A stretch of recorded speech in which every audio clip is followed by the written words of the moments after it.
Hello everyone, welcome back to my channel for your stimulus package update. I hate to break bad news to anyone. It's not looking good, guys.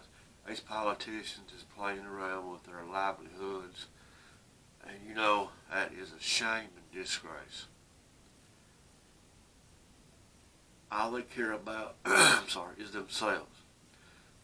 They, like I said, I say it in about every video. They're like a bunch of little kids with crappy diapers, bickering back and forth. I want this. No, you give me this. No, this has got to be higher. No, this has got to be this or that. They're worried about this and that for themselves, but they don't care about what's about the people struggling every day of their life, needing this help. And all they got to do is do it. It just takes, they can do it in a day's time. And the help could be on the way to the American people. But what do? They abandon us. They abandon you all. They abandon the American people. They do not care. But yet they want us to vote for them. But the ones that's doing this is mostly probably retiring or up for retirement, or know they're going to get beat in the election coming around the corner. So that's pretty much some of it. But the biggest part of it, they just don't care. But this is the latest news article. I want to read it to you all. Prospects for any additional stimulus to address the coronavirus pandemic's devastating toll before the election darkened considerably on Thursday, when a whittled down Republican plan failed in the Senate on a partisan vote. Democrats voted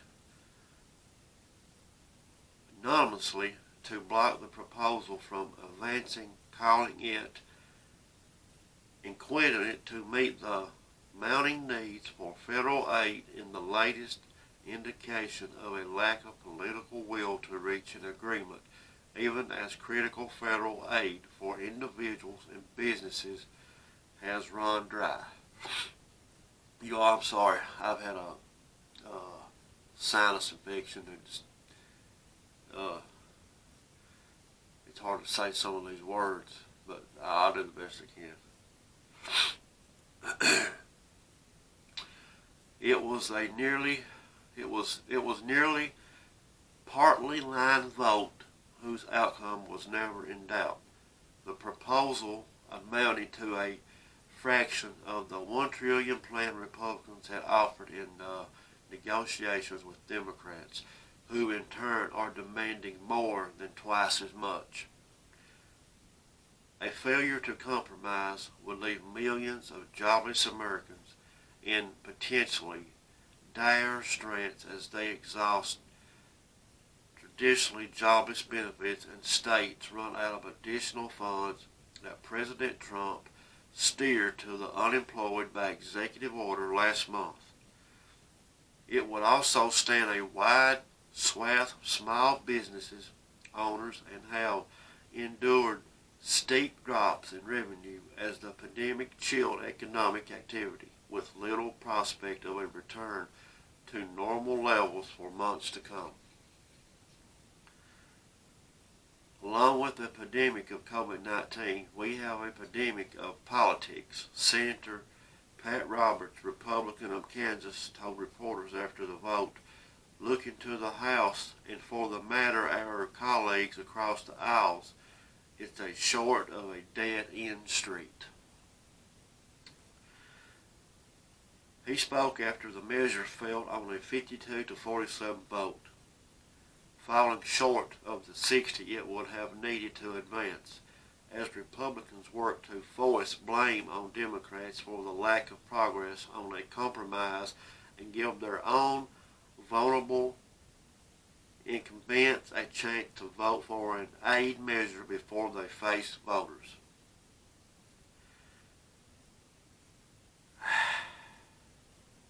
You know, it's pitiful, guys. It's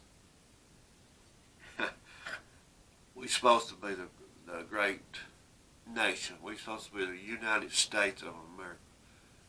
The most, you know, we've got other countries making us look like crap. We've got these other countries. It's no problem. They're giving their people aid. They're giving them stimulus checks every month without no problem, without any problem at all. Canada, I know, is already got 6 or maybe 7 stimulus checks. As far as I know, the majority of them was $2,000 reoccurring, and we've got one, just one. Lucky to get hit. Lucky to get one. It's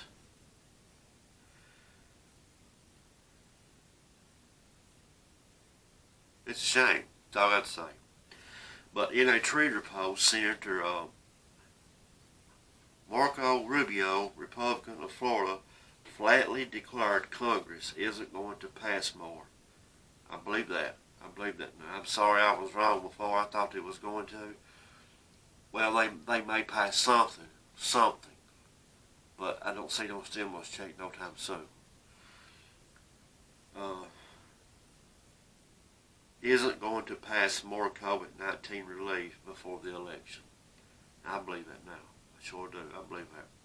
His comments echoed a assessment this week by Treasury Secretary Steve Mnuchin, a Trump administration point man in the styled bipartisan talks, who said although many Americans needed help, and he was unsure an agreement was possible.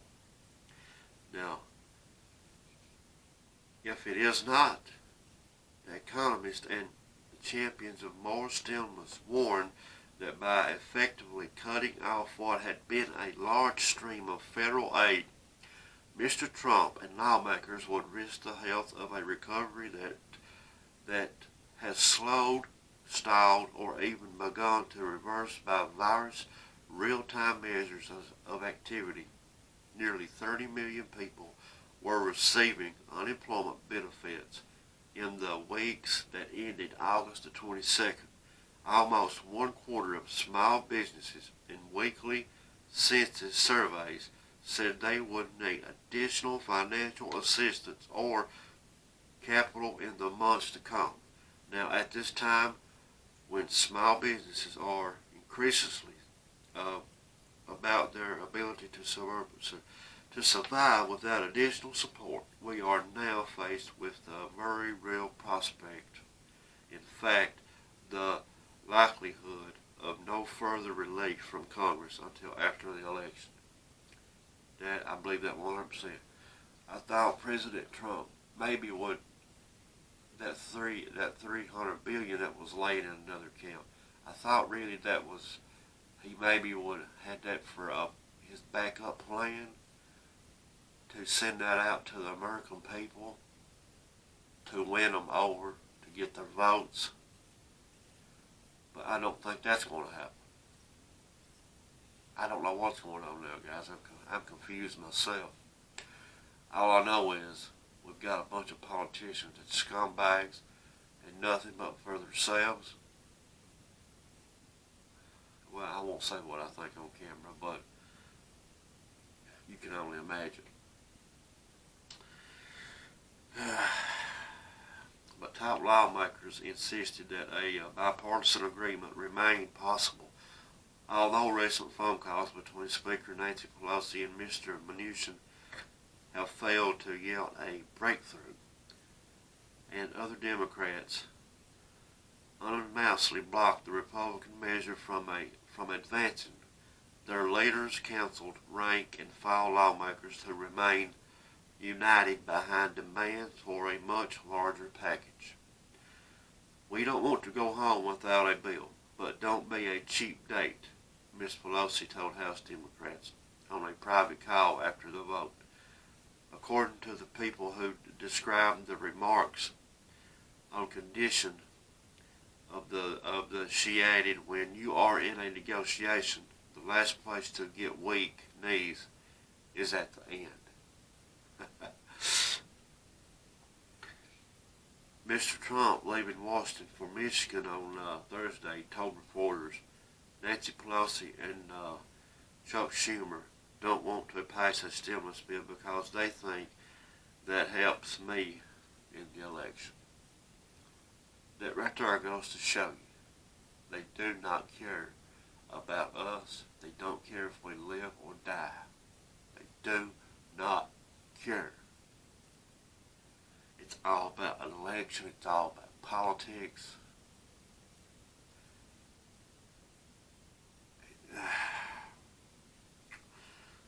But the president has attempted to act to assist the recovery and has recently held out the prospect of more executive actions, including perhaps redirecting federal funds to send direct payments to individual Americans.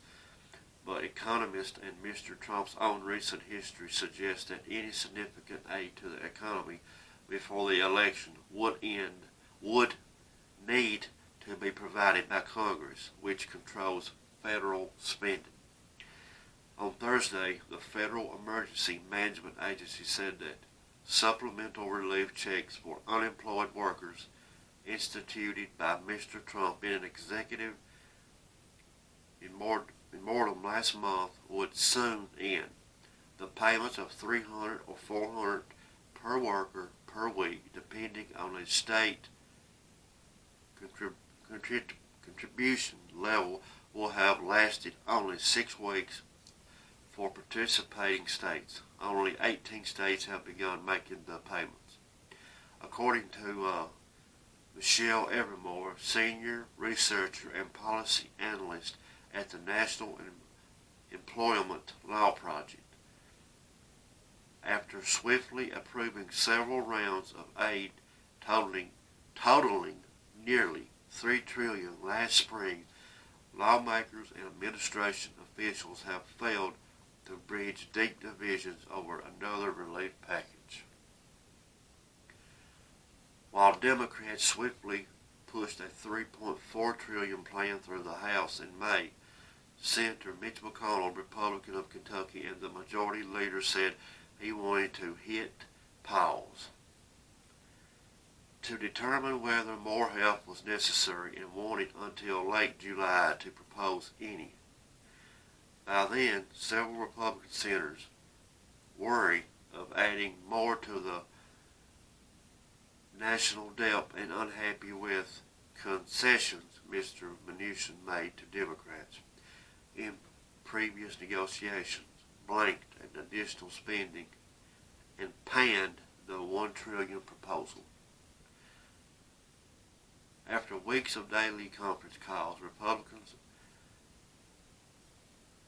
hammered out a substantially scaled-back measure that would have provided about $350 billion in new funding and repurposed hundreds of billions more from the original stimulus law.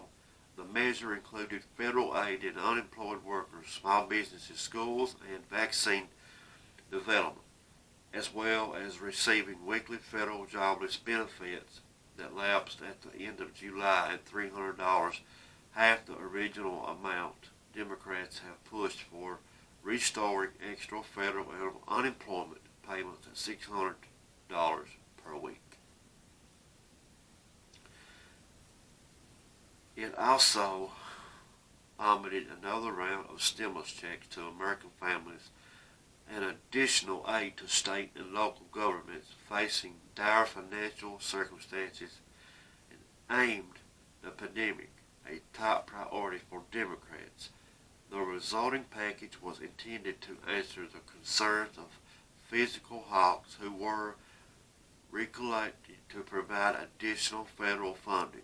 And Senator Rand Paul of Kentucky was only Republican to break with his party and vote against advancing the measure on Thursday. Mr. Mitch McConnell cast the vote in starkly political terms. In remarks beforehand, he praised Republicans staring down steep challenges in November for their contributions to the narrow package and warned of the consequences of blocking the bill. Democrats, he said, can tell American families they care more about politics than helping them. After weeks of saying they said they would not accept anything less than a $2.2 trillion, top Democrat called their revised Republican proposal unacceptable and charged that Mr. McConnell never intended to enact additional aid. McConnell is being his cynical self by saying, I'll just put something on there, I'll look like we're trying to do something, while we ignore the needs of the American people, where we shy away from defeating and crushing the virus. Ms. Pelosi said at her weekly news conference. Still, she insisted there was a chance for a deal. She said she remained optimistic that the White House and Democrats could find enough common grounds to pass another round of relief, but only if Republicans were really willing to offer hundreds of billions of dollars more in funding for state and local government.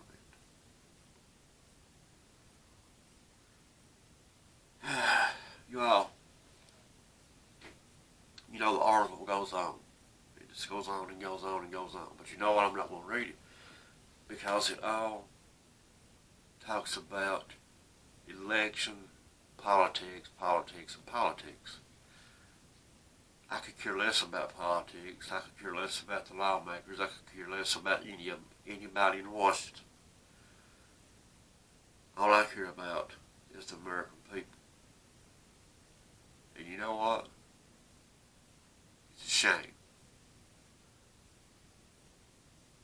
that the very people we put in this office abandoned us, left us to starve, left us to hang, left us to dry up, messing with the livelihoods. Don't care if we got food on the table, don't care if the children has got food or clothes or whatever. They just don't care. I don't know, guys, but one thing I can tell you for sure, have faith in Jesus Christ. I know this is a dark time, and it's a very, very dark time, but I always remember, have faith in the good man above, and we'll get through this. We'll get through this. And again, I apologize for, I've got a head sinus infection. My voice sounds funny. My nose is stopped up. But remember, guys, hit that subscribe button. Give me a big thumbs up. Share the videos. It would really mean a lot to me. But listen, anytime I hear an update on something, I'll update you guys. If it's something you want to know, leave it comments below or message, and I'll mention it in the next video or whatever. But we'll make it through this. We always have, and we always will. I know it's hard. I wish I could send everybody the checks. I would. I'd send them straight out to you. But I don't have. I ain't got that kind of. I'm struggling myself. We all struggle. But remember, guys, we'll make it. But remember this: come November, vote these scumbags out of office. Until next time, peace out.